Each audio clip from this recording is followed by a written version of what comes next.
আজকের এই প্রতিষ্ঠা বার্ষিকী উপলক্ষে হিজবুত তাওহীদ কেন্দ্রীয় আমির সম্মেলন থেকে গণপ্রজাতন্ত্রী বাংলাদেশ সরকারের প্রতি হিজবুত তাওহীদের পক্ষ থেকে 10 দফা দাবি পেশ করছি। এক, হিজবুত তাওহীদের নেতা কর্মী এবং সমর্থকদের বাক স্বাধীনতা, মানবাধিকার এবং জানমালের নিরাপত্তা রাষ্ট্রীয় উদ্যোগে নিশ্চিত করতে হবে। 2, দেশের আইন মান্যকারী একজন নাগরিক হিসেবে শতভাগ দায়িত্ব কর্তব্য পালনের পরেও সাংবিধানিক অধিকার ভোগের ক্ষেত্রে হিজবুত তাওহীদ এ পর্যন্ত যে বৈষম্যের শিকার হয়েছে এবং বর্তমানে হচ্ছে তা অনতিবিলম্বে বন্ধ করতে হবে।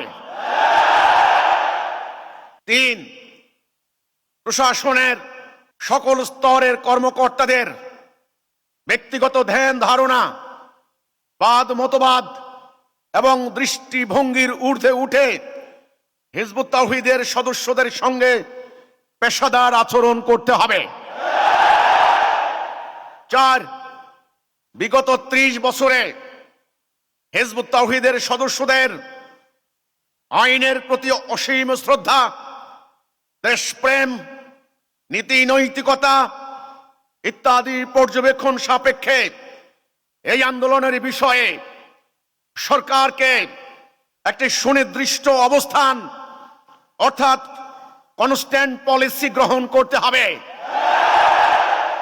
এবং সেটা সরকারের সংশ্লিষ্ট মন্ত্রণালয় থেকে প্রশাসনের সকল স্তরের কর্মকর্তাদেরকে অবগত করতে হবে।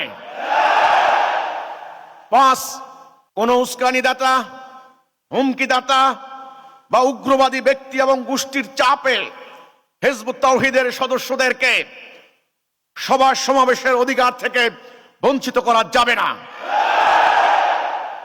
উন্মুক্ত স্থানে বড় বড় সভা সমাবেশের ক্ষেত্রে ষড়যন্ত্রমূলক প্রতিবন্ধকতা দূর করতে হবে।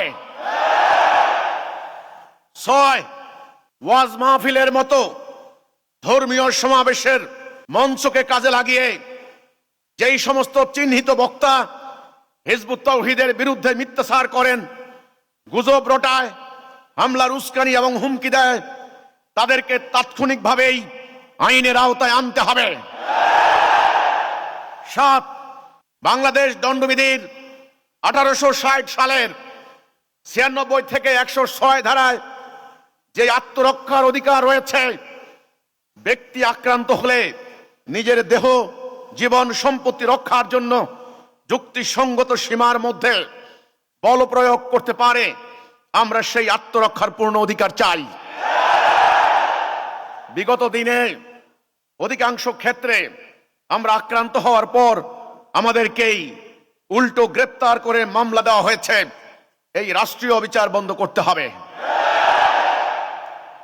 8, অনলাইন প্ল্যাটফর্ম ব্যবহার করে হিজবুত তাওহীদের বিরুদ্ধে মিথ্যা গুজব রটনাকারীদেরকে সাইবার আইনে বিচারের আওতায় আনতে হবে।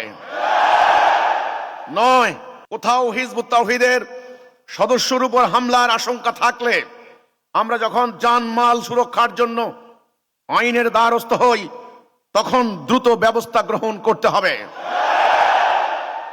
10, ধর্মীয় উগ্রবাদ, চরমপন্থা, সাম্প্রদায়িকতা, অপরাজনীতি এবং মব সন্ত্রাস মোকাবেলায় আমরা ইসলামের সঠিক ব্যাখ্যায় সম্বলিত যে পাল্টা আদর্শ, কাউন্টার আইডিওলজি তুলে ধরছি, যা এই মুহূর্তে দেশ এবং জাতির জন্য অত্যন্ত জরুরি, এই উদ্যোগে সরকারকেও সর্বাত্মক সহযোগিতার হাত বাড়িয়ে দিতে হবে।